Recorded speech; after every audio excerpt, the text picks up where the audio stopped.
పేతురు రాసిన 2వ పత్రిక 4వ వచనం. ఆయన రాకను గూర్చిన వాగ్దానం ఏమయ్యను, పితరులకు నిద్రించినది మొదలుకొని సమస్తమును సృష్టి ఆరంభమున్నట్లే నిలిచి ఉన్నదని చెప్పుదురని మొదట మీరు తెలుసుకునవాలని.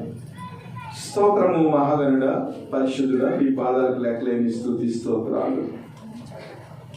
గడిచిన 10 నెలలు మమ్మల్ని కాచి కాపాడి 11వ నెల మొదటి పునరుద్ధాన ఆదివారంలో మమ్మల్ని ప్రవేశపెట్టి నీ కృపను ధ్యానించడానికి మీరు మాకు ఇచ్చిన ఈ సమయాన్ని బట్టి వందనాలు స్తోత్రాలు చెల్లించుకుంటూ నీ వాక్యము మాట్లాడుతుండగా నీ కొరకు సిద్ధపడే హృదయాన్ని మాకు దయచేసి నడిపించి బలపరచమని ఈ మనవలన్నీ మా ప్రభువైన యేసుక్రీస్తు నామమున అడిగి వేడుకుంటున్నాం పరమ తండ్రి, ఆమేన్. ప్రియమైన దేవుని బిడ్డలారా, బైబిల్లో ఉన్న ప్రతి వాక్యము కూడా చాలా బలమైనది. అయితే ఈ లోకంలో ఉన్న కొంతమంది వ్యక్తులు బైబిల్లో ఉన్న జ్ఞానాన్ని తెలుసుకొనక దేవుని యొక్క వాక్యాన్ని వారు అవహేళన చేస్తూ ఉన్నారు. బలమైన ఆధారాలు గల క్రైస్తవ నమ్మకాల గురించి చాలామంది అజ్ఞానంతో దేవుని యొక్క వాక్యాన్ని ఎగతాళి చేస్తూ ఉన్నారు.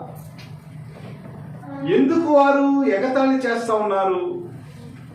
దేవుని యొక్క వాక్యాన్ని, సత్యానికి సంబంధించిన ఆధారాలను పరిశీలించకుండా ఎందుకు తమ చెడు కోరికలను ఇంకా కొనసాగిస్తున్నారు అనే దాని గురించి పేతురు గారు చాలా తీవ్రంగా ఖండించినట్లుగా మనం చూస్తూ ఉన్నాం.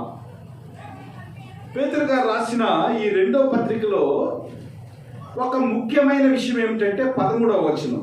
ఒకసారి అందరూ చూడండి. మరియు మన ప్రభువైన యేసుక్రీస్తు నాకు సూచించిన ప్రకారము నా గుడారమును త్వరగా విడిచిపెట్టవలసి ఉన్నదని ఎరిగి నేను ఈ గుడారములో ఉన్నంతకాలము ఈ సంగతులను జ్ఞాపకం చేసి మిమ్మును రేపుట న్యాయమని ఎంచుకొనుచున్నాను.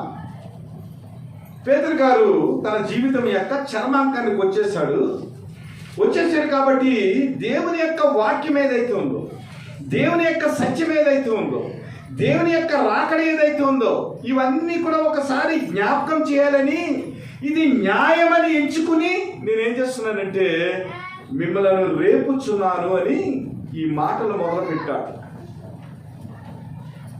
లోకంలో సైన్స్ ఎక్కువైపోయింది. సైన్స్కి ఏం కావాలి? ఆధారాలు కావాలి. Proof. Without proof there is no science. Without proof there is no science. ఒక తీరాన్ని మనం లెక్కల్లో చూసినట్లయితే తీరాలు ఉంటాయి. అది నిరూపించబడితేనే కానీ దానికి ఏ విధమైన ఆధారము ఉండదు. ఇప్పుడు పైథాగరస్ సిద్ధాంతం ఉందనుకోండి. పైథాగరస్ సిద్ధాంతం ఏమిటి? కర్ణము స్క్వేర్ ఈజ్ ఈక్వల్ టు భుజము స్క్వేర్ ప్లస్ భుజము స్క్వేర్. ఈ భుజము స్క్వేర్ ప్లస్ భుజము స్క్వేర్ కలిస్తే కర్ణం స్క్వేర్ అవ్వాలి. అప్పుడే ఆ తీరం, ఆ సిద్ధాంతము రుజువు అవుతుంది. కానీ క్రైస్తవ విశ్వాసం అది కాదు. క్రైస్తవ విశ్వాసం ఏమిటంటే without any proof you have to believe the scriptures in faith. విశ్వాసంలో క్రీస్తు యొక్క లేఖనాలను మనం విశ్వసించడమే క్రైస్తవుని యొక్క జీవితం. కాబట్టి సైన్స్ని, విశ్వాసాన్ని పక్కన పెడితే సైన్స్ రుజువులను అడుగుతుంది, దేవుని యొక్క లేఖనాలేమో విశ్వాసత మీద కొనసాగుతుంది.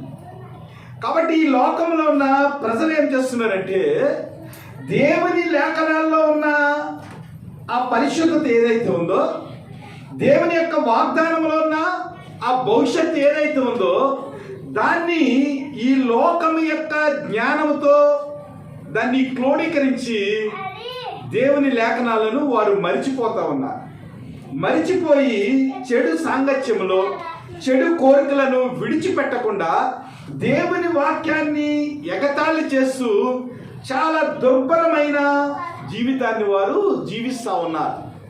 కాబట్టి పేతురు గారు ఏం చేస్తున్నారంటే, అయ్యా మరి ప్రస్తుతం ఉన్న పరిస్థితుల్లో మీరు ఆలోచన చేసినట్లయితే దేవుని యొక్క వాక్యం గురించి ఏమాత్రం అవగాహన లేకుండా, దేవుని యొక్క శక్తిని మీరు ఆశ్రయించకుండా, దేవుడు వచ్చే ఆ రెండో రాకడకు మీరు సిద్ధపడకుండా ఇంకా చెడు కోరికలను మీ శరీరంతో మీరు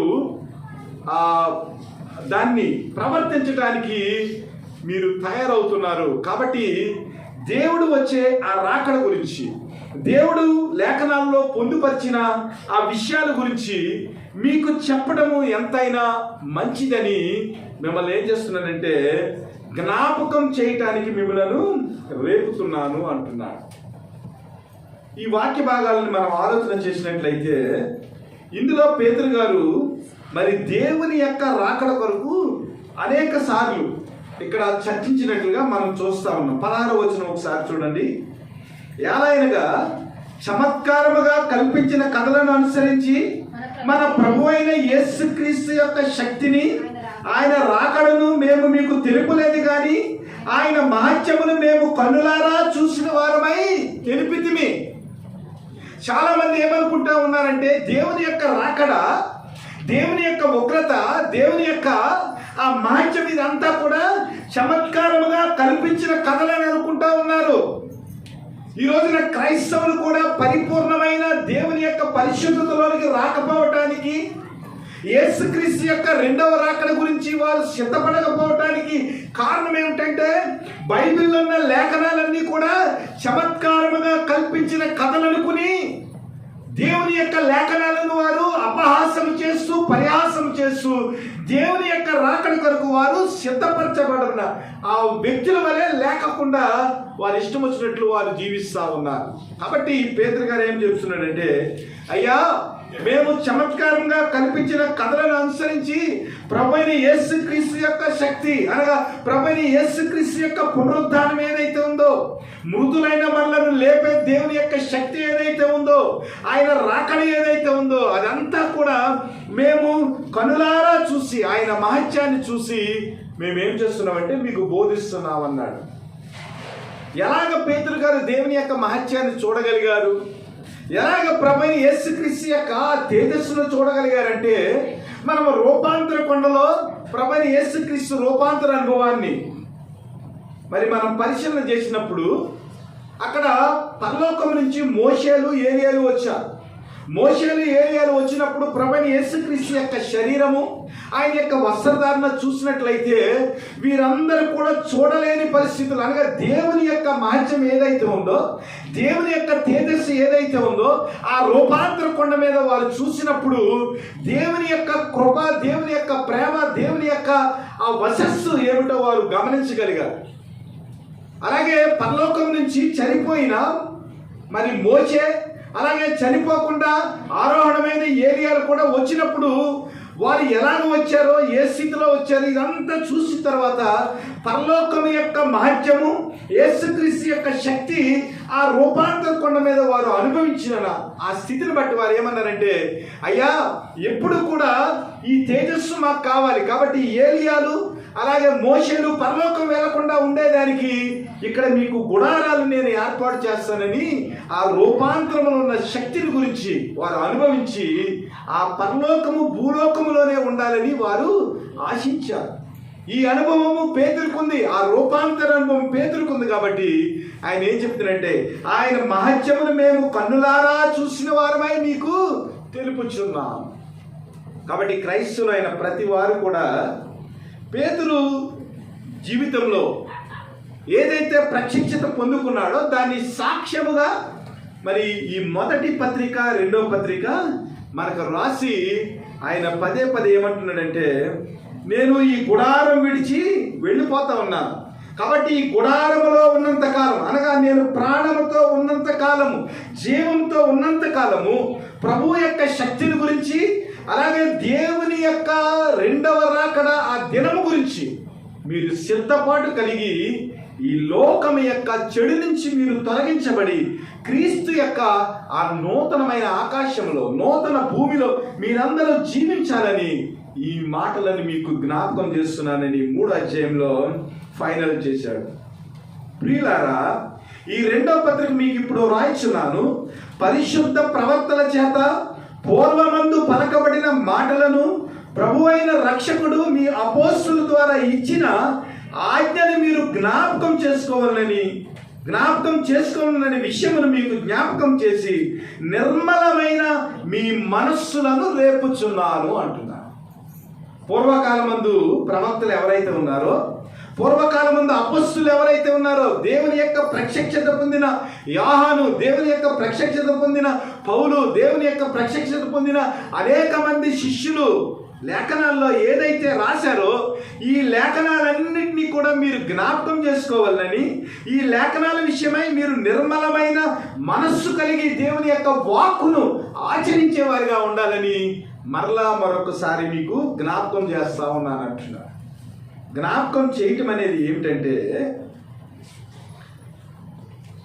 ఏదైతే మనం మర్చిపోయామో, దేవుని యొక్క వాక్యాన్ని ఏదైతే మనం పక్కన పెడుతున్నామో, ఆ పక్కన పెట్టిన వాక్యం, ఆ లేఖనాలు ఏవైతే ఉన్నావో ఆ లేఖనాల్లో మనల్ని స్థిరపరిచేదానికి, మన జీవితాన్ని స్థిరపరిచేదానికి ఆయన ఏం చేస్తున్నాడంటే రిఫ్రెష్ చేస్తున్నాడు.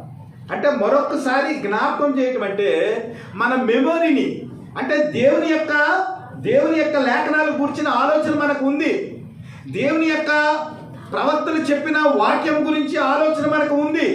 కాకపోతే మనం ఏం చేస్తున్నామంటే ఈ లోకం యొక్క పోకడలో మన జీవితాన్ని నడిపించుకుని ఆ నిర్మలమైన దేవుని యొక్క వాక్ ఏదైతే ఉందో ఆ వాక్కును మర్చిపోయి మనం జీవిస్తున్నాం. కాబట్టి పేతురు ఏం చేస్తున్నాడంటే మరొకసారి ఆ మెమరీని ఆయన ఏం చేస్తున్నాడంటే రీఫ్రెష్ చేస్తున్నారు.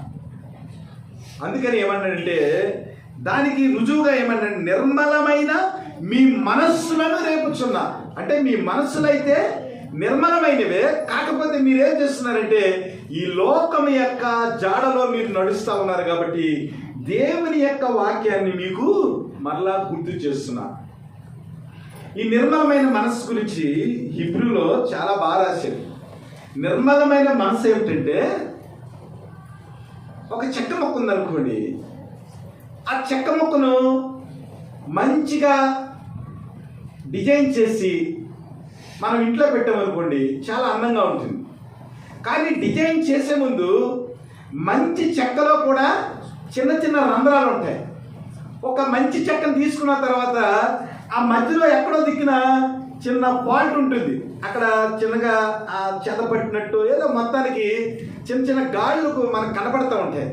అప్పుడు ఈ వడ్రంగి ఏం చేస్తారంటే ఆ గాడులన్నింటినీ పూడ్చి అందులో మొక్కు పెట్టి మరలా దాన్ని షైనింగ్ చేసి ఏ విధమైన గ్యాప్ లేకుండా, అందులో ఏ విధమైన చెద, దానికి సంబంధించిన పురుగులు ఏమీ పట్టకుండా ఉండేదానికి ఆ వ్యాక్స్తో ఏం చేస్తారంటే దాన్ని క్లోజ్ చేస్తారు. క్లోజ్ చేసిన తర్వాత పాలిష్ పెడితే ఏమవుతుందంటే అది ఎప్పటికీ కూడా ఏ విధమైన ఆ లోపము లేని ఒక మంచి ఆ డిజైన్గా ఆ చెక్క మలచబడుతుంది కార్పెంటర్ చేతిలో. అలాగే ప్రభువైన యేసుక్రీస్తులో రక్షణ పొందిన మనము ఏమయ్యామంటే మనలో ఉన్న లోపాలు ఏమైతే ఉన్నావో, మనలో ఉన్న అనేక రకాల ఈ లోకపు ఆలోచనలు ఏమైతే ఉన్నావో అవన్నీ కూడా ప్రభువైన యేసుక్రీస్తు అనే ఆ వడ్రంగి ఏం చేశాడంటే మనలో ఉన్న ఆ హృదయంలో ఉన్న చెడు తలంపులు, మన మనసులో ఉన్న చెడు ఆలోచనలు ఇవన్నిటిని కూడా తీసిపాడేసి ఆ మరకలను, ఆ లోపాలను తీసివేసి ప్రభువైన యేసుక్రీస్తు అనే ఆ రక్తము చేత, ప్రభువైన యేసుక్రీస్తు అనే ఆ శరీరం చేత మనలను ఆయన ఫినిష్ చేశాడు. అంటే మంచిగా మనలను తయారు చేశాడు. కాబట్టి మనం ఏమయ్యామంటే నిర్మలమైన మనస్సు కలిగిన వారంగా, అనగా మరలా ఆ గ్యాప్స్ ఉంటే ఏమవుతుంది, సాతాను యొక్క ఆలోచనలు, ఈ లోకం యొక్క ఆలోచనలు అందులో చేరే అవకాశం ఉంది. కాబట్టి ప్రభువైన యేసుక్రీస్తు వారు మరలా ఈ లోకపు ఆలోచనలు, చెడు ఆలోచనలు మనం ఆలోచించకుండా ఉండేదానికి ప్రభువైన యేసుక్రీస్తు వారు తన రక్తం చేత, తన యొక్క శరీరం చేత ఆ లోపాలన్నిటినీ పూర్తి చేశాడు. అందువల్ల మనం ఏమేమంటే నీతిమంతులుగా తీర్చబడ్డాం, నిర్మలమైన మనస్సు కలిగిన వారంగా మనం జీవిస్తూ ఉన్నాం. కాబట్టి నిర్మలమైన మనస్సు కలిగిన వారంగా, లోపాలు లేని వారంగా జీవిస్తున్న మనము మరలా ఈ లోకం యొక్క విషయాలలో మనము తొలగిపోకుండా ఉండేదానికి ఏం చేశాడంటే దేవుడు యేసుక్రీస్తు ద్వారా ఆ మనసునిచ్చాడు. కాబట్టి మనం అందరం కూడా నిర్మలమైన మనసు కలవారు. అయితే దేవుని యొక్క వాక్యాన్ని పక్కన పెట్టి ఈ లోకం కొరకు మనం ఆలోచిస్తున్నాం. కాబట్టి పేతురు గారు ఏమన్నాడంటే, నాయన ఈ లోకపు పోకడ కాదు కానీ మరలా మీరు రిఫ్రెష్ అయ్యేదానికి, మరలా క్రీస్తులో కట్టబడేదానికి, క్రీస్తు ఇచ్చిన నిర్మలమైన మనసు ఏదైతే ఉందో దానిలో మీరు కొనసాగేదానికి నేనన్నీ కూడా మీరు అపోస్తులు అనే పునాది మీద, అపోస్తులు బోధించిన సువార్త అనే పునాది మీద మీరు కట్టబడ్డారు. ప్రవర్తన యొక్క లేఖనాలు మీకు తెలుసు, ప్రభువైన యేసుక్రీస్తు యొక్క ఆ శిలువ కార్యం మీకు అంతా తెలుసు. కాబట్టి మరలా మిమ్మలను దేవుని యొక్క వాక్యంలో రిఫ్రెష్ చేసేదానికి, మరలా మీ యొక్క జ్ఞాపకాల్లో క్రీస్తుని నేను పదిలిపరిచేదానికి ఈ మాటలు న్యాయమని మీకు జ్ఞాపకం చేస్తా ఉన్నానని చెప్తా ఉన్నాడు. కాబట్టి ఆయన అంచె దినములలో అపహాసకులు అపహసించుచు వచ్చి తమ స్వకీయ దురాత్ర చెప్పున నడుచుకునుచు ఆయన రాకను గూర్చిన వాగ్దానం ఏమయ్యను, పితరులు నిద్రించినది మొదలుకొని సమస్తమును సృష్టి ఆరంభమన్నట్లే నిలిచి ఉన్నదే అని చెప్పుదురని మొదట మీరు తెలుసుకునవలను. ఎలా అనగా పూర్వము నుండి ఆకాశం ఉండేనని, నీళ్లలో నుండి నీళ్ల వలన సమకూర్చబడిన భూమియు దేవుని వాక్యం వల్ల కలిగిననియు వారు బుద్ధిపూర్వకంగా మరుతురు. ఆ నీళ్ల వలన అప్పుడున్న లోకము నీటి బురదలో మునిగి నశించెను. అయితే ఇప్పుడున్న ఆకాశమును భూమియు భక్తిహీనుల తీర్పును నాశనమును జరుగు దినం వరకు అగ్ని కొరకు నిల్వ చేయబడినదై అదే వాక్యం వల్ల భద్రము చేయబడి ఉన్నది. ఇప్పుడున్న పరిస్థితుల్లో అంటే మనము ఇంకా బైబిల్ కాలేజ్ వరకు వెళ్ళలేదు కాబట్టి చాలా ఫాల్స్ డాక్ట్రైన్స్ ఉన్నాయి. అవి ఏమిటంటే, దేవుడు కృప కలిగిన వాడు, ఆయన వచ్చినప్పుడు అందరి పాపాలు క్షమించేస్తాడు, కరుణామయుడు కాబట్టి ఎవ్వడు కూడా నరకంలోనికి వెళ్ళడు, అందరినీ క్షమించేస్తే మనం అందరం కూడా పరలోకానికి వెళ్ళిపోతాం అనేది ఒక డాక్ట్రైన్. యేసుక్రీస్తు దేవుడు కాదనేది ఒక డాక్ట్రైన్. యెహోవాయే దేవుడు, యేసుక్రీస్తుకి యెహోవాకి ఏమీ సంబంధం లేదనేది ఒక డాక్ట్రైన్. ఇలాగ రకరకాల డాక్ట్రైన్స్, చాలా అబద్ధ బోధలు ఈ లోకంలోకి వచ్చేసి, అందులో ఒక అబద్ధ బోధ ఏమిటంటే, ప్రభువైన యేసుక్రీస్తు వారు వచ్చారు, ఈ లోకానికి విమోచన ఇచ్చారు, కలవరిగిరిలో ఆయన రక్తాన్ని చిందించారు, కాబట్టి అందరికీ పాప విమోచన వచ్చేసింది, ఇంకా రెండో రాకడ ఏమీ లేదు, కానీ మీరందరూ ఇష్టం వచ్చినట్లు హ్యాపీగా ఉండండి, చనిపోయిన తర్వాత ప్రభువైన యేసుక్రీస్తు వారు మరలా వస్తారు, ఆ చనిపోవటం అనే మరణం ఏదైతే ఉందో, ఈ లోకపు మరణం ఏదైతే ఉందో అదే తీర్పు, కాబట్టి మరలా ప్రభువైన యేసుక్రీస్తు వారు వచ్చిన తర్వాత మనకి ఏమీ తీర్పు ఉండదు, అందరూ పరలోకం వెళ్ళిపోతాం, కాబట్టి ఈ లోకంలో ఇష్టం వచ్చినట్లు జీవించవచ్చు, స్వేచ్ఛగా జీవించవచ్చు అనేది ఒక సిద్ధాంతం. కాబట్టి పేతురు గారు ఏం చేస్తున్నాడంటే ఈ మాటలను జ్ఞాపకం చేస్తా ఉన్నాడు. ఆయన రాకను గూర్చిన వాగ్దానం ఏమైనా, పితరులు నిద్రించినది మొదలుకొని సమస్తమును సృష్టి ఆరంభం ఉన్నట్లే నిలిచి ఉన్నదే అని చెప్పుదురు. అంటే యేసుక్రీస్తు వారు వస్తాడు రెండో రాకడలో అని మీరు అందరూ అనుకుంటా ఉన్నారు, అది ఏమీ లేదు. ఎందుకంటే మరి సృష్టి ఆరంభం నుంచి ఎలాగైతే ఉందో ప్రభువైన యేసుక్రీస్తు వారు పునరుద్ధానం చెంది ఆయన పరలోకం వెళ్ళిన కాడి నుంచి కూడా ఇలాగే ఉంది, కాబట్టి తీర్పు ఏమీ ఉండదు. ఇదంతా కూడా తప్పుడు బోధ. కాబట్టి మనుష్యుల యొక్క ఆ జీవితాలలో ప్రభు యొక్క రెండో రాకడకు సిద్ధపరచకుండా, లేదా ప్రభు యొక్క రెండో రాకడలో మనము పవిత్రత కలిగి సిద్ధపడే ఆ స్థితిలోనికి మనం వెళ్ళకుండా ఈ ఫాల్స్ డాక్ట్రైన్ ఏం చేస్తున్నాయంటే మనల్ని వెనక్కి లాగేస్తూ ఉన్నాయి. ఎందుకంటే నిజంగా దేవుని యొక్క వాక్యాన్ని, లేఖనాలను పరిశీలించే జ్ఞానం లేక రకరకాలుగా చాలా మంది ఏం చేస్తున్నారంటే రెండవ రాకడ లేదనే ఆ బోధ కూడా బయలుదేరింది. అందుకని ఇక్కడ పేతురు గారు ఏం చేస్తున్నారంటే ఒక ఉదాహరణ చెప్తా ఉన్నాడు. పూర్వకాలమందు నోవాహు దినాలు ఉన్నాయి కదా.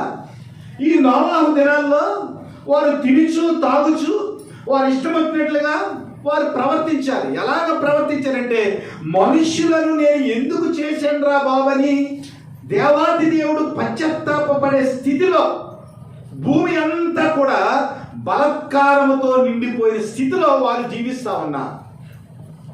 నోవాహు వచ్చి ప్రకటించాడు, అయ్యా జలప్రళయం వస్తుంది, మీరందరూ సిద్ధపడండి, ఇదిగో దేవుని యొక్క వాక్కు వచ్చింది, దేవుడు మరి ఇదిగో నేను నిర్మించబోయే ఓడలోనికి మీరు అందరూ వచ్చినట్లయితే రక్షింపబడతారు.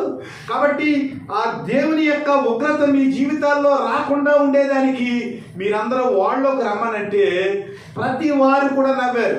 ఎందుకంటే నోవాహు జలప్రళయం వరకు అసలు వర్షం అంటే ఎలా ఉంటుందో వారికి తెలియదు. ఏం చెప్తుంది? సైన్స్ గురించి మనం మాట్లాడుకుంటా ఉన్నాం. సైన్స్ ఏం చెప్తుంది? ప్రతి దానికి కూడా రుజువులను అడుగుతుంది. ఇదిగో పూర్వకాలం నుంచి మనం ఉన్నాం. అప్పటికే దేవుడు భూమిని సృష్టించి చాలా కాలమైంది. వారికి వరద యొక్క ఆ అనుభవం లేదు, వర్షం యొక్క అనుభవం లేదు. కాబట్టి నోవాహు దేవుని యొక్క ఉగ్రత గురించి ప్రవచిస్తూ ఉంటే వారందరూ కూడా నోవాహుని వారు అపహసించారు. అపహసించిన టైంలో ఒకనొక రోజున ఏమైందంటే, హఠాత్తుగా ఆకాశం యొక్క తూములు విప్పబడ్డాయి, అలాగే అగాధ జలముల యొక్క తూములు కూడా విప్పబడ్డాయి. ఆకాశపు తూములు విప్పబడ్డాయి, అగాధ జలముల్లో ఉన్న ఆ నీరు కూడా పైకి ఉబుకు వచ్చినప్పుడు ఏమైందంటే 150 దినాలు దేవుని యొక్క ఆ వర్షము, దేవుని యొక్క ఉగ్రత నీటి రూపంలో వచ్చినప్పుడు మరి భూమి మీద ఉన్న ప్రతి విధమైన మరి జలచరాలు, మానవులందరూ చనిపోయినట్లుగా మనం చూస్తూ ఉన్నాం. అలనాటి కాలంలో కూడా దేవుని యొక్క వాక్యము, దేవుని యొక్క లేఖనాలు బోధిస్తూ ఉంటే అక్కడున్న ప్రజలందరూ కూడా అలాగే అనుకున్నారు. సృష్టి ఆరంభంలో ఎలా ఉందో అలాగే ఉంటుందని వారు కూడా అనుకున్నారు. అనుకున్నప్పటికీ కూడా దేవుని యొక్క వాక్కు ఖచ్చితం కాబట్టి సూర్యుడు చంద్రుడు కూడా గతించిన దేవుని వాక్యం ఒక్క పొల్లు కూడా పోదు. కాబట్టి అలనాడు జలప్రళయములో మానవులందరూ, నోవాహు కుటుంబం తప్ప అందరూ కూడా నశించినట్లుగా మనం చూస్తూ ఉన్నాం. అయితే ఇప్పుడున్న మరి ఎవరైతే ఫాల్స్ డాక్టరైన్ బోధించే టీచర్స్ లేదా దేవుని యొక్క లేఖనాలను సరిగా పట్టించుకొని విషయాలలో ఎవరైతే ఉన్నారో వారందరూ కూడా దేవుని యొక్క రాకడ కొరకు వారు తప్పుడుగా బోధించి ప్రజలను దేవుని యొక్క రాకడ కొరకు సిద్ధపడకుండా చేస్తా ఉన్నారు. అందుకని పేతురు ఏం చేస్తున్నాడంటే నోవాహు జలప్రళయం గురించి ఆయన జ్ఞాపకం చేస్తూ ఉన్నాడు. ఇంకా ఏమేమి జ్ఞాపకం చేశాడు? 2వ అధ్యాయంలో చూడండి, 4వ వచనం. దేవదూతలు పాపం చేసినప్పుడు దేవుడు వారిని విడిచిపెట్టక పాతాళ లోకమందలి కటిక చీకటి గల బిలముల్లోనికి త్రోసి తీర్పుకు కావలిలో ఉంచబడకు వారిని అప్పగించారు. మరియు ఆయన పూర్వమందున్న లోకమును విడిచిపెట్టక భక్తిహీనుల సమూహం మీదకి జలప్రళయము రప్పించినప్పుడు నీతిని ప్రకటించిన నోవాహును మరి 7గురును కాపాడను. మరియు ఆయన సొదొమ కుమారాలను పట్టణములను భస్మము చేసి ముందుకు భక్తిహీనులకు వాటికి దృష్టాంతముగా ఉంచుటకై వాటిని నాశనమునకు విధించాను. 3 ఉదాహరణలు చెప్పాడు.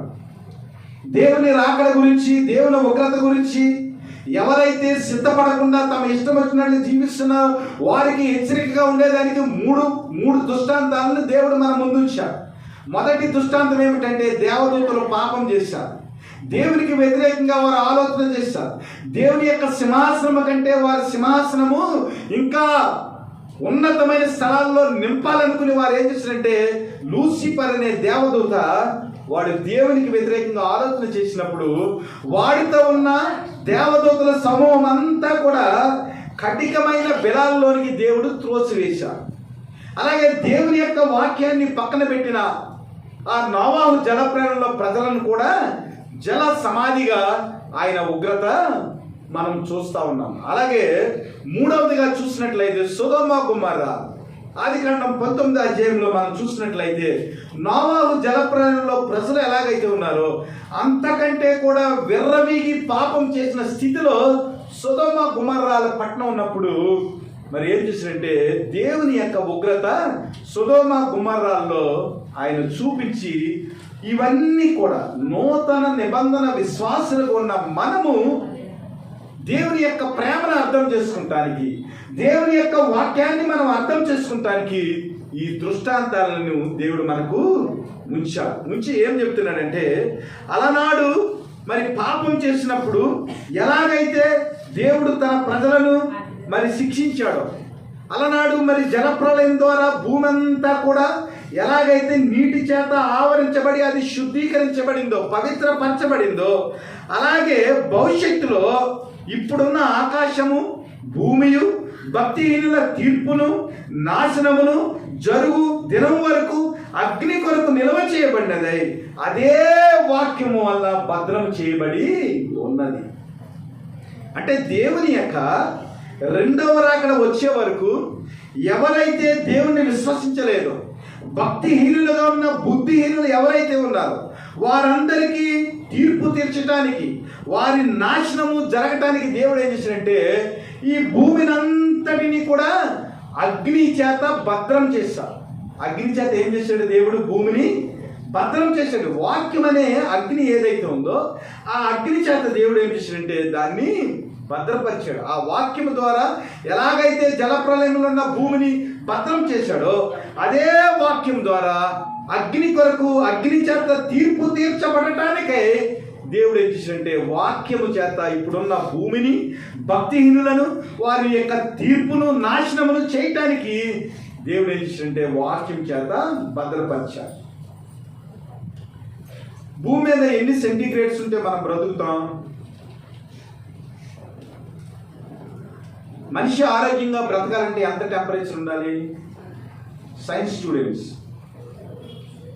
మన బాడీలో ఎంత టెంపరేచర్ ఉంటుంది? 98.6 Fahrenheit, centigrade 37. Very good, medical department కాబట్టి 37 డిగ్రీస్ టెంపరేచర్ ఉంటే మన శరీరము చాలా చక్కగా ఆరోగ్యవంతంగా ఉంటుంది. వేసవి కాలంలో 46-45 ఉంటుంది. అప్పుడు మన డాబా చల్లబట్టడానికి తెల్లవారుజామున 4 అవుతుంది. 4 గంటల వరకు మన స్లాబ్లు ఏమీ కూడా చల్లారు. మనకు తెలియని విషయం ఏమిటంటే టెంపరేచర్ 37 నుంచి ఎప్పుడైనా కూడా 52 డిగ్రీల సెల్సియస్ టెంపరేచర్ వచ్చింది అనుకోండి, పక్షులన్నీ కూడా చచ్చిపోతాయి. వేసవి కాలంలో మనకి తెలియకుండా ఉష్ణోగ్రతను తట్టుకోలేని అనేక రకాల పక్షులు, జలచరాలు ఏమైతే ఉన్నాయో అవన్నీ కూడా చాలా భూమి మీద సంచరించే ఆ భూచరాలన్నీ కూడా చాలా మట్టికి చనిపోతూ ఉంటాయి వేసవి కాలంలో, మనకు తెలియదు. అయితే ఒకవేళ 55 డిగ్రీల సెల్సియస్ కనుక వచ్చింది అనుకోండి వేసవి కాలంలో, ముసలోళ్ళందరూ కూడా ఒక్కొక్కరు కూడా ప్రభు దగ్గరికి వెళ్ళిపోతారు. అయితే ఈ భూమి ఏదైతే ఉందో ఈ భూమి యొక్క అంతరాలలో ఉండే టెంపరేచర్ ఎంతో తెలుసా మీకు? భూమి కింద ఉండే టెంపరేచర్, ఈ భూమి అగ్ని చేత నిల్వ చేయబడి ఉందని వాక్యం చెప్తుంది కదా. కాబట్టి భూమి లోపల ఎన్ని డిగ్రీల సెల్సియస్లో లేదా ఎంత ఫారెన్హీట్లో భూమి అగ్ని చేత భద్రపరచబడి ఉంది ఎవరికైనా తెలుసా? 6000 డిగ్రీల సెల్సియస్. ఎంత? 6000 డిగ్రీల సెల్సియస్. మనం ఎన్ని సెల్సియస్ అయితే బ్రతుకుతాం? 55 డిగ్రీల సెల్సియస్ అయితే మనం బ్రతుకుతాం. మరి 6000 డిగ్రీల సెల్సియస్ అయితే మనకి ఏమవుతుంది? అసలు కనీసం బూడిద కూడా దొరకదు. ఎంత? అన్ని డిగ్రీల సెల్సియస్ భూమి అగ్ని చేత దేవుని వాక్యం చేత భద్రపరచబడి ఉంది. అందువల్ల ఆ 6000 డిగ్రీల సెల్సియస్ హీటు మనకి ఏ విధమైన హాని జరగకుండా ఉండేదానికి దేవుడు ఏం చేశాడంటే 3 వైపుల సముద్రాన్ని ఉంచాడు. ఏం చేశాడు? 3 వైపుల సముద్రాన్ని నుంచి ఒకవైపు భూమి ఉంది. భూమి 21% అయితే సముద్రం యొక్క నీరు 79%. ఈ నీరు ఏం చేస్తుందంటే భూమి యొక్క ఆ ఉష్ణోగ్రత పైకి రాకుండా ఉండేదానికి, మనం అందరం బ్రతికేదానికి ఈ సముద్రం యొక్క జలాలన్నీ కూడా ఎప్పటికప్పుడు ఏం చేస్తుందంటే ఆ 6000 డిగ్రీల సెల్సియస్ పైకి రాకుండా ఇది ఏం చేస్తుందంటే ఈ నీరంతా కూడా కంట్రోల్ చేస్తుంది. కంట్రోల్ చేయడం వల్ల మనం ఏమవుతున్నామంటే భూమి మీద మన జీవితము ముందుకు కొనసాగుతుంది. దేవుడు వచ్చే రాకడలో ఏమవుతుందంటే ఈ నీరంతా తీసేస్తాడు. దేవుడు ఏం చేస్తాడు? ఈ నీరంతా తీసేస్తే ఏమవుతుంది అనేది పేతురు చెప్తున్నాడు.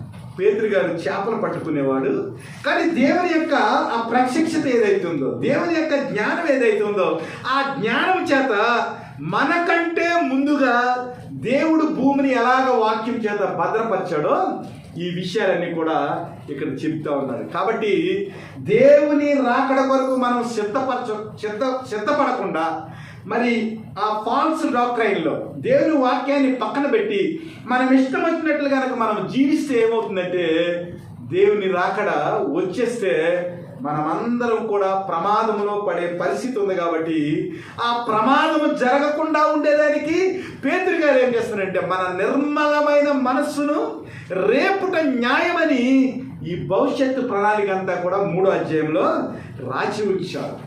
అయితే మీరు అనుకున్నట్లుగా, ఈ అపహాసకులు అనుకున్నట్లుగా దేవుడు ఎందుకు మరి తన 2వ రాకడను, దేవుడు తన ఉగ్రతను, భక్తిహీనుల నాశనాన్ని ఎందుకు ఆయన పోస్ట్ పోన్ చేస్తున్నాడు, ఆయన ఎందుకు ఆలస్యం చేస్తున్నాడు అనేది కూడా ఇక్కడ చెప్పాడు. 8వ వచనం నుంచి మనం చూద్దాం. ప్రియులారా, ఒక సంగతి మర్చిపోకుడి, ఏమనగా ప్రభు దృష్టికి ఒక దినము 1000 సంవత్సరం వలెను, 1000 సంవత్సరంలో ఒక దినం వలెను ఉన్నవి. కొందరు ఆలస్యమని ఎంచుకున్నట్లు ప్రభు తన వాగ్దానం కూర్చి ఆలస్యము చేయువాడు కాడు గాని ఎవడను నశింపవలనని ఇచ్చయింపక అందరూ మారు మనసు పొందవలనని కోరుచు మీ అందరి ఎడల దీర్ఘశాంతము వహించుతున్నాడు. ఫాల్స్ డాక్టర్ ఏం చెప్తుంది? యేసుక్రీస్తు వెళ్ళిన కాడి నుంచి కూడా అలాగే ఉంది, దేవుని యొక్క రాకడ లేదు అని వారు ఇష్టం వచ్చినట్లు వారు మాట్లాడుతూ ఉన్నాడు. కాబట్టి ఒక సంగతి మీరు మర్చిపోకండి, ఏమిటంటే ఆయన ఎందుకు రావటం లేదంటే ఆయన దృష్టిలోనంట ప్రభువైన యేసుక్రీస్తు వారు ఇప్పుడు పరలోకం వెళ్ళి 2000 సంవత్సరాల పైన దాటిందండి. కానీ దేవుని యొక్క దృష్టిలో ఎన్ని రోజులు? అది కేవలం 2 రోజులు. దేవుని యొక్క దృష్టిలో ఏముంది? ప్రభు దృష్టికి ఒక దినము 1000 సంవత్సరాలు. అంటే మన దృష్టిలో 24 గంటలు, కానీ ప్రభు యొక్క దృష్టిలో ఎంత? 1000 సంవత్సరాలు. అంటే 1000 ఇంటూ సంవత్సరం కదా, 1000 ఇంటూ 365 ఇంటూ 24 కొట్టండి. ఒక సంవత్సరానికి ఎన్ని రోజులు? 365 రోజులు. ఒక రోజుకి ఎన్ని గంటలు? 24 గంటలు. అలాగే 1000 సంవత్సరాలకి ఎలాగ మనం క్యాల్కులేట్ చేయంటే 1000 ఇంటూ 365 ఇంటూ 24 అంటే మనకు మొత్తం గంటలెన్నో మనకు వచ్చేస్తాయి. కాబట్టి దేవుని యొక్క దృష్టిలో ఒక రోజు 1000 సంవత్సరాలు, అలాగే 1000 సంవత్సరాలు ఒక దినం వలె ఉంది. ఇది ఏమవుతుందంటే దేవుని యొక్క జ్ఞానం లేక, ఆ దేవుని యొక్క విస్తృతమైన జ్ఞానం ఏదైతే ఉందో ఆ జ్ఞానంతో అర్థం చేసుకోక వీళ్ళందరూ ఏం చేస్తున్నారంటే దేవుని నమ్మని బుద్ధిహీనులు, దేవుని వాక్యాన్ని వక్రముగా బోధించే టీచర్స్ ఎవరైతే ఉన్నారో వారు ఏం చేస్తారంటే దేవుని రాకడ లేదు, ఇదిగో 2000 సంవత్సరాలు అయిపోయింది కాబట్టి దేవుని యొక్క రాకడ ఏం లేదు కాబట్టి మీ ఇష్టం వచ్చినట్లు జీవించు అన్నట్లుగా వారు బోధిస్తూ ఉన్నారు. కానీ దేవుని యొక్క దృష్టిని, దేవుని యొక్క జ్ఞానాన్ని, దేవుని యొక్క అనంతకాలంతో, దేవుని యొక్క జ్ఞానంతో పోల్చినప్పుడు 1000 సంవత్సరాలు ఒక దినం వలె ఉంది, ఒక దినము 1000 సంవత్సరాల వలె ఉంది. అయితే ఇందులో దేవుని యొక్క ప్రేమ ఉంది. అదేమిటంటే దేవుడు కాలం గురించి మాట్లాడుతూ ఉన్నాడు, అలాగే దేవుడు దీర్ఘశాంతం, దేవుని ప్రేమ గురించి కూడా మాట్లాడుతూ ఉన్నాడు. ఎందుకు దేవుడు ఆలస్యం చేస్తున్నాడంటే ప్రభు తన వాగ్దానం గురించి ఆలస్యం చేయవాడు కాడు గాని ఎవడును నశింపవలనని ఇచ్చయింపక అందరూ మారు మనసు పొందవలనని కోరుచు మీ ఎడల దీర్ఘశాంతము గలవాడై ఉన్నాడు. దేవుడు ఎందుకు ఆలస్యం చేస్తున్నాడంటే ఇంకా మారు మనసు పొందని వారు, దేవుని యొక్క జ్ఞానము తెలియని వారు, ఒకవేళ నిర్మలమైన మనస్సు కలిగి ఉన్నా కూడా ఈ లోకపు ఆశల్లో పరిగెడతా ఉన్నవారు వీరందరూ కూడా దేవుని యొక్క రాకడకు సిద్ధపడాలని ఆయన ఏం చేస్తున్నాడంటే ప్రేమతో ఎవ్వడు కూడా నశింపాలనే ఆ ఆలోచన లేక దేవుని యొక్క ప్రేమలో ఆయన ఏంటంటే పాపులను రక్షించుటకు యేసుక్రీస్తు లోకానికి వచ్చాడు. ఏ వ్యక్తి కూడా విడవడకూడదు. ఆయన దృష్టిలో ప్రతి వారు కూడా దేవుని స్వరూపం కలిగిన వారు, ప్రతి వారు కూడా దేవుని యొక్క పోలికలో సృజింపబడిన వారు. కాబట్టి మనం ఎవ్వరం కూడా నశించకుండా దేవుని యొక్క ఉగ్రతకు, దేవుని యొక్క తీర్పుకు, దేవుని యొక్క నాశనానికి మనం లోను కాకుండా ఉండేదానికి అందరూ అంతటా మారు మనసు పొంది ప్రభువైన యేసుక్రీస్తుని అంగీకరించాలని ఆయన ఏం చేస్తున్నాడంటే టయాన్ని ఎక్స్టెండ్ చేస్తా ఉన్నాడు. దీని ఏమన్నాడు? దీర్ఘశాంతం అన్నాడు. దీర్ఘశాంతం అన్నాడు. ఇంగ్లీష్లో ఏమని ఉంటుందంటే లాంగ్ సఫరింగ్. అంటే ప్రభువైన యేసుక్రీస్తు రావడానికి సిద్ధంగా ఉన్నాడు. రావటానికి సిద్ధంగా ఉన్నాడు కాబట్టి ఒకవేళ వచ్చేస్తే చాలా మంది నశించిపోతారని ఆయన ఏం చేస్తున్నాడంటే ఇంకా ఇంకా ఓర్చుకుంటున్నాడు. లాంగ్ సఫరింగ్ అంటే దేవుడు ఇంకా సిలువను మోస్తానే ఉన్నాడు మన కొరకు.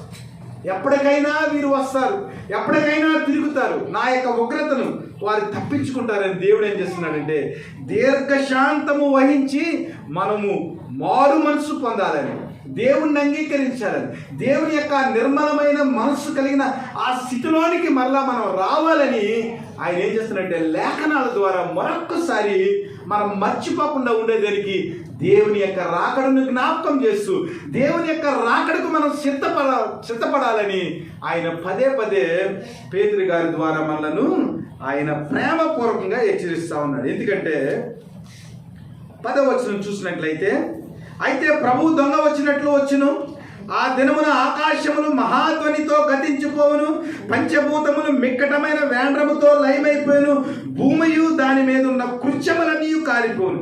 ఇవన్నీ ఇట్లు లయమైపోవును గనుక ఆకాశములు రగులుకుని లయమైపోవునట్టు, పంచభూతములన్నీ మహావేండ్రముతో కరిగిపోవునట్టు దేవుని దినపు రాకడ కొరకు కనిపెట్టుచు దానిని ఆశతో అపేక్షించుచు మీరు పరిశుద్ధమైన ప్రవర్తనతోను భక్తితోను ఎంతో జాగ్రత్త గలవారై ఉండవలేను.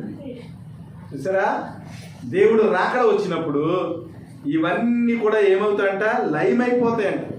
ఆకాశాలన్నీ కూడా ఏమవుతాయంటే ఒకదానికొకటి పంచభూతాలు ఏమైతే ఉన్నాయో గాలి, నీరు, వాతావరణం ఇవన్నీ కూడా ఆవిరైపోతాయి. పంచభూతాలన్నీ ఏమన్నాడు? పంచభూతాలన్నీ మహావేంద్రంతో కరిగిపోను. మనం ఏమనుకుంటా ఉన్నామంటే నీరు ఒకటే కరిగిపోద్ది అనుకుంటున్నాం మనం.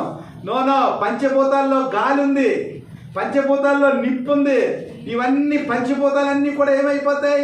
లయమైపోతాయి. అంటే ఇక ఈ భూమి మీద లేకుండా ఎక్కడికి వెళ్ళిపోతాయి. అంటే దేవుని యొక్క ఉగ్రత ఎంత కఠినమైనదో, ఎంత తీక్షణమైనదో మనం గుర్తెరగాలి. ఎందుకంటే ప్రభు ఎలా వస్తాడంటే దొంగ వచ్చినట్లు వస్తాడంట. ఆయన ఆ దొంగ వచ్చినట్లు వచ్చి ఏమవుతాడంటే ఎవరైతే ప్రభు అయిన యేసుక్రీస్తుని అంగీకరించలేదో వారందరూ కూడా మరి దేవుని యొక్క ఉగ్రతలోనికి వెళ్ళిపోయే మరి పరిస్థితి ఉంది. కాబట్టి ఏమంటాడంటే ఆయన పరిశుద్ధమైన ప్రవర్తనతోను భక్తితోను ఎంతో జాగ్రత్త గలవారై దేవుని దినపు రాకడ కొరకు కనిపెట్టుచు దానిని ఆశతో ఆపేక్షించుచు. దేవుడు రాకడ లేదని అనుకుంటా ఉన్నారు మీరు. దేవుడు రాకడ వచ్చినట్లయితే పంచభూతాలన్నీ కూడా లయమైపోతాయి. భూమి దానిలో ఉన్న కృత్యాలు ఇంకేమి ఉండవండి. అసలు హిరోషిమా నాగసాకి మీకు తెలుసా? హిరోషిమా నాగసాకి ఎక్కడున్నాయి ఇవి? జపాన్. హిరోషిమా నాగసాకి మీద ఒక బాంబు వేశారు, అణుబాంబు వేశారు. దాని పేరేంటి తెలుసా? Little boy fat man. Little boy వేశారు. ఫస్ట్ చిన్న బాంబు అణుబాంబు వేశారు, లిటిల్ బాయ్. దాని పేరు లిటిల్ బాయ్ పెట్టారు. ఆ అణుబాంబు వేస్తే ఏమైందంటే మన గోదావరి బ్రిడ్జి ఉంది కదా, ఆ ఇనప గడ్డలు ఉంటాయి కదా, మనకి ఎంత బరువు ఉంటాయి? ట్రైన్ ఆపుతాయి. అలాంటి గడ్డలన్నీ కూడా దూది ఉంటుంది కదా, ఆ దూదులా ఎగిరిపోయి అంట. ఎప్పుడు లిటిల్ బాయ్ వేస్తే, లిటిల్ బాయ్ అనే ఆ ఆటం బాంబు వేస్తే మొత్తం ఐరన్ గట్టర్లన్నీ కూడా చిన్న దూది పింజం వలె గాలిలో అలాగా రేపుకుంటా వెళ్ళిపోయి అంట. ఆటం బాంబు వేసిన తర్వాత ఇలాగ మాట్లాడుతూ ఉన్నవాడు కళ్ళు బయటకు వచ్చి టప్పని పగిలిపోయాడు. ఈ లోపల ఏమైందంటే శరీరము హీట్కి పగిలిపోయి అలాగ శరీరం ఇలా పగిలిపోతే ఆ బయటకు వచ్చిన ప్రేగులు కాలేయం ఉంటాయి కదా, కను వాడు చూసే లోపల అవన్నీ కూడా మరి నల్లగా మాడిపోయి బూడిదైపోయాయి. ఇవన్నీ కూడా సెకండ్లో జరిగింది, ఒక సెకండ్లో. ఆ తర్వాత 3 రోజులు పోయిన తర్వాత ఆ లిటిల్ బాయ్ తర్వాత ఫ్యాట్ మ్యాన్ వేశారు, అంటే లావ్ అంటాడు, అంటే ఇంకా పవర్ఫుల్ బాంబు వేశారు. పవర్ఫుల్ బాంబు వేస్తే ఏమైందంటే జపాన్లో ఆ బాంబు పడిన ప్రదేశంలో ఇప్పటికొచ్చి 100 సంవత్సరాల పైన అయిపోయింది, కానీ ఒక్క మొక్క కూడా మనవలేదు. ఒక మొక్క జపాన్లో బాంబు వేసిన స్థలంలో ఇరోషిమా నాగసాకి అనే ప్రదేశంలో 100 సంవత్సరాలు దాటినప్పటికీ కూడా ఒక్క మొక్క కూడా మొలవలేదు. అంటే మానవుడు తయారు చేసిన atom bomb little boy fat man అలా ఉంటే దేవుని యొక్క ఉగ్రత కనుక వస్తే అసలు అది ఎలా ఉంటుందో మీరు ఆలోచన చేయండి. అంత ఎందుకండి, స్టవ్ వెలిగించిన తర్వాత ఒక 15 సెకండ్లు ఇలా చేయబెట్టండి. ఎవడన్నా మగోడు ఉంటే స్టవ్ వెలిగించిన తర్వాత, గ్యాస్ స్టవ్ వెలిగించిన తర్వాత మగోడు అన్నవాడు 15 సెకండ్లు ఇలా పెట్టండి. గ్యాస్ స్టవ్ ఎంత ఉంటుందండి, చిన్న ఫ్లేమ్ కదా, అది చిన్న ఫ్లేమ్ గ్యాస్ స్టవ్. గ్యాస్ స్టవ్లో ఆ ఫ్లేమ్లో ఎన్ని చుక్కలు ఉంటుందో ఎప్పుడైనా గమనించారు మీరు? ఆడవాళ్ళు ఏమీ తెలియదు. ఆ బర్నర్ ఉంటుంది కదా, బర్నర్లో ఎన్ని చుక్కలు ఉంటాయి ఎప్పుడైనా గమనించారా? వంట చేస్తారంతే, మాడగొట్టేస్తారు, ఏమీ తెలియదు మనకి. ఇంటికి వెళ్ళి లెక్క పెట్టి వచ్చి వాళ్ళని చెప్పండి. చిన్న బర్నర్లో ఎన్ని చుక్కలు ఉన్నాయో, పెద్ద బర్నర్లో ఎన్ని చుక్కలు ఉన్నాయో మీరు గమనించండి. ఆ హోల్స్ ఎన్ని ఉన్నాయో మీరు గమనించండి. ఆ చిన్న హోల్స్ నుంచి వచ్చిన ఆ గ్యాస్ స్టవ్ మీద 15 సెకండ్లే మనం పెట్టలేం కదా. అలాంటిది పంచభూతాలన్నీ లైవ్ అయిపోయే ఆ అగ్ని, దేవుని యొక్క ఉగ్రత వస్తే మన జీవితం ఏమవుతుందో మీరు జ్ఞాపకం చేసుకున్నారు. అందుకనే పేతురు గారు చాలా భారంతో ఈ విషయాలన్నింటినీ జ్ఞాపకం చేస్తూ మన మైండ్ ఏం చేస్తున్నారంటే ఆయన రిఫ్రెష్ చేస్తున్నారు. దీని గురించి అనేక రకాల ఆ లేఖనాలకు సంబంధించిన మనకి సపోర్టివ్ వెర్సెస్ ఉన్నాయి. ఈ సపోర్టు వచనాలన్నీ చాలా ఉన్నాయి. ప్రభువైన యేసుక్రీస్తు వారు దొంగ వలె ఎలా వస్తాడు, ఆయన వచ్చినప్పుడు ఏం చేస్తాడు, మనకి లోకా శుభార్తలోని, మత్తయి శుభార్తలోని అనేక వచనాలు మనకి సపోర్టెడ్ వచనాలు. ఆయన వచ్చినప్పుడు ఎవడైతే మరి సిద్ధపడిన దాసున్నాడో వాడిని ఏం చేస్తాడంటే ప్రభు బెత్తంతో కొడతాడు.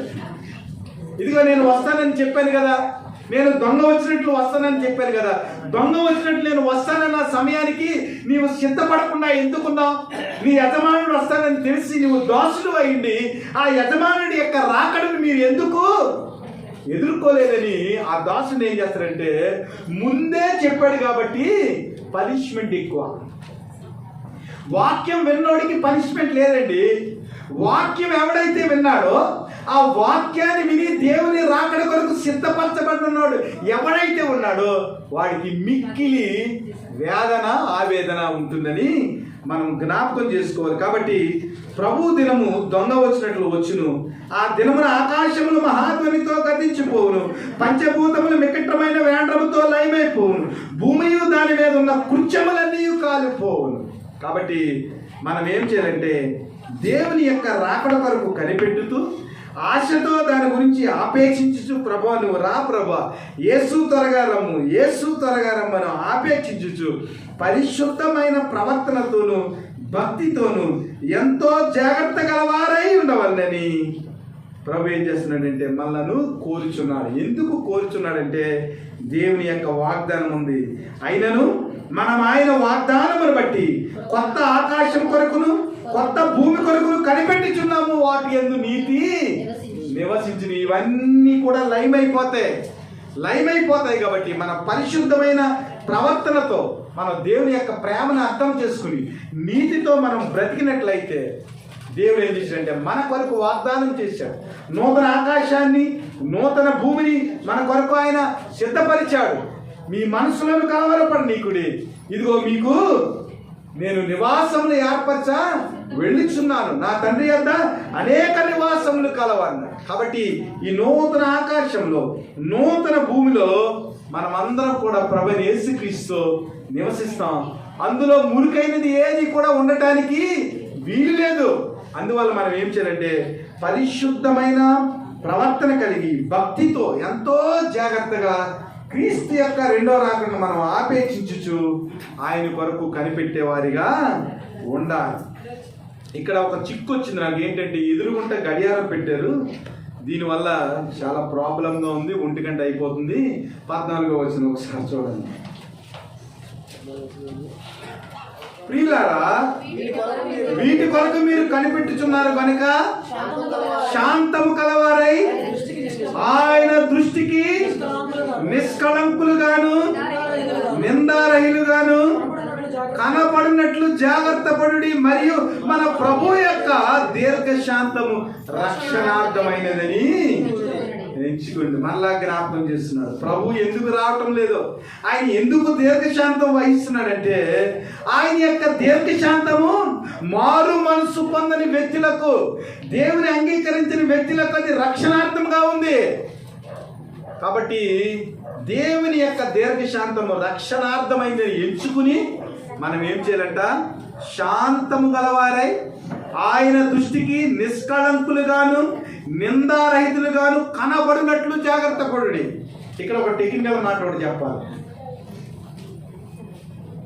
చాలా మంది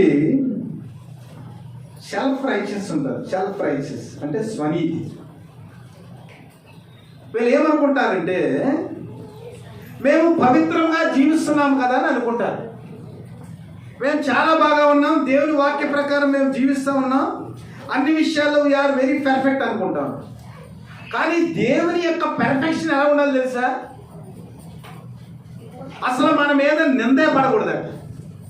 మన మీద ఏమని పడకూడదు, అసలు నింద పడకూడదు. మన పాపం చేయటం కూడా పక్కన పెట్టండి. చాలా మంది పాపం చేస్తేనే దేవునికి వ్యతిరేకమని అనుకుంటా ఉన్నారు. కానీ దేవుని దృష్టికి దానికంట హై డిగ్రీ ఒకటి ఉంది, అతి పరిశుద్ధత. అతి పరిశుద్ధత ఏంటంటే మన జీవితాన్ని ప్రభు పరిశీలన చేసేటప్పుడు అసలు మన మీద నిందే ఉండకూడదు. పాలరాజు గారు ఎలాగంట కదా, పాస్టమ్ గారు ఎలాగంట కదా, కనీసం ఆ నింద కూడా ఉండటానికి వీలు లేదు. అంటే నింద లేకుండా జీవించటం అనేది ఎంత పరిశుద్ధతో కూడిన జీవితమో మీరు ఆలోచన చేయండి. అంటే ప్రభు వచ్చే రాకడికి మనం అలాగుండాలి. శాంతము గలవారై ఆయన దృష్టికి నిష్కళంకులుగాను నిందారహితులుగాను కనపడినట్లు జాగ్రత్త పడుడి. You have to care without any defilement in the sight of God. దేవుని దృష్టికి అసలు నిందనేదే ఉండకూడదు, అసలు కళంకము, అసలు మచ్చ అనేది ఉండకూడదు. దేవుడు మనల్ని చూసేటప్పటికీ ఎస్ ఈయన బిడ్డ అసలు మచ్చ అనేది లేదు. క్రైస్తవ జీవితము అంత క్లీన్ సర్టిఫికెట్ ఉండాలి. అలా ఉన్నప్పుడు ఏమవుతుందంటే దేవుని యొక్క రాజ్యంలో, దేవుని యొక్క ప్రేమలో మనం నిలిచిండేవారిగా దేవుని యొక్క కృపను మనము అనుభవించగలం. కాబట్టి ఏ విధమైన మచ్చ కానీ కళంకము కానీ ముడత కానీ ఏమీ లేకుండా ఆయన ఏం చేశాడంట, మనల్ని పరిశుద్ధపరిచాడంట. ఒకసారి వచ్చేయండి, ఎఫెసీలకు రాసిన పత్రిక 5వ అధ్యాయానికి వచ్చింది. ఒకసారి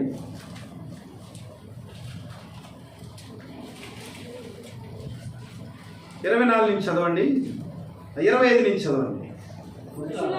పురుషులారా మీరును మీ భార్యలను ప్రేమించుడి, అటువలే క్రీస్తు కూడా సంఘమును ప్రేమించి అది కళంకమైనను ముడతైనను అట్టిది మరి ఏదైనను లేక పరిశుద్ధమైనది గాను నిర్దోషమైనది గాను మహిమగల సంఘము గాను ఆయన తన ఎదుట దాన్ని నిలబెట్టుకోవాలని వాక్యముతో ఉదక స్నానము చేత దాన్ని పవిత్రపరిచి పరిశుద్ధపరచుకున్నకై దాని కొరకు తన్ను తాను అప్పగించుకొని. రివీల్ చేస్తా ఉన్నాడు పౌలు. ప్రభు అయిన యేసుక్రీస్తు వారు అసలు కళంకం కానీ, ముడత కానీ, మచ్చ కానీ, నింద కానీ ఏది లేకుండా ఉండడానికి ఆయన ఏం చేశాడంట? తన మహిమగల సింహాసనం మీదుట మంచి పరిశుద్ధమైన కన్యకగా సంఘము కనబడటానికి, దాన్ని పవిత్రపరిచి పరిశుద్ధపరుచుకున్నటకై ఏం చేశాడంట? తన్ను తాను అప్పగించుకున్నాడు. అంటే పరిశుద్ధమైన రక్తము చేత మన కళంకాలను, మన ముడతలను, మనలో ఉన్న ప్రతి విధమైన అవిధేయతలను ఆయన ఏం చేశాడు? తన రక్తము చేత కడిగి తండ్రి ఎదుట తన భార్యను ఆయన ప్రజెంట్ చేశాడు. ఆయన చేత కడగబడిన వారముగా, ఆయన చేత పరిశుద్ధపరచబడిన వారముగా, మడతలన్నీ తీసివేసిన వారుగా, కళంకము లేని వారుగా, పరిశుద్ధమైన వారుగా, నిర్దోషమైన వారుగా దేవుడు మనల్ని చేస్తే, దేవుడు వచ్చే రాకడికి మనం ప్రభు ఎలాగైతే పరిశుద్ధపరిచాడో అలాగే మనం జీవించాలి కదా. ప్రభు ఎందుకొరకు తన రక్తాన్ని కార్చాడు? ఆ సంఘంలో ఏ విధమైన ముడత ఉండకూడదు, ఏ విధమైన కళంకం ఉండకూడదు, ఏ విధమైన మరక లేకుండా నిష్కళంకముగా అది ఉండాలని ప్రభు ఏం చేశాడంటే తన రక్తాన్ని అంతటిని కలవరగిరిలో కార్చి మనల్ని పరిశుద్ధంగా చేశాడు. మరి పరిశుద్ధంగా చేసినప్పుడు ఆయన వచ్చే తీర్పులోనికి ప్రభు ఎలాగైతే పరిశుద్ధంగా మనం చేసి మన కొరకు ఆయన సమర్పించుకున్నాడో అదే రీతిలో మనం ఏం చేయాలి? రెండో రాకడలో మనం ఆయనతో పాటు ఆయన రాజ్యంలో, ఆయన నీతిగల రాజ్యంలో అదే పరిశుద్ధతతోటి మనం వెళ్ళాలి. అలా వెళ్ళకుండా తప్పుడు బోధల చేత దేవుడు రాకడ లేదని, దేవుడు ఇంకా ఆలస్యం చేస్తున్నాడు కదా, ఆయన ఎప్పుడోకప్పుడు వస్తాడులే, ఇంకా చాలా టైం ఉందిలే, ఇంకా మనం మారు మనసు పొందకుండా మన ఇష్టం వచ్చిన కొంతకాలం జీవించవచ్చు, ఈ లోకంలో మనము అనేక రకాల కోరికలు కలిగి ఉన్నాం కాబట్టి అవన్నిటిని మనం తీర్చుకోవచ్చు అని అనుకున్నాం అనుకోండి. సడన్గా దొంగ వచ్చినట్లు ప్రభు యేసుక్రీస్తు వారు రెండో రాకడ వచ్చేసింది అనుకోండి, ఏమవుతుంది? మనమంతా కూడా మచ్చలతో ఉంటే, కళంకంతో ఉంటే, నిందారహితులుగా ఉంటే మనం విడబడతాం. విడబడిన తర్వాత అగ్నికి ఆహుతి అయిపోతాం. కాబట్టి పేతురు గారు ఎంతో ప్రేమతో క్రైస్తవ విశ్వాసంలో మనం బలపడాలి. రెండవ రాకడ కొరకు ప్రభు ఎలాగైతే మనల్ని పరిశుద్ధపరిచి నిర్దోషంగా ఆయన సంఘముగా తన రక్తం చేత కడిగాడో అదే స్థితిలో మనం కూడా దేవుని యొక్క ఆ తీర్పులో రాకడలో మనం నిలబడాలని, అట్టి కృప దేవుడు మనకి దయచేయాలని మనం అందరం ప్రార్థన చేసుకుందాం. ఎందుకంటే చాలా మాటలు ఉన్నాయి. ప్రకటన గ్రంథంలో ఒక మాట చూడండి, 21వ అధ్యాయంలో చాలా మాటలు ఉన్నాయి. 8వ వచనం చదవండి ఒకసారి.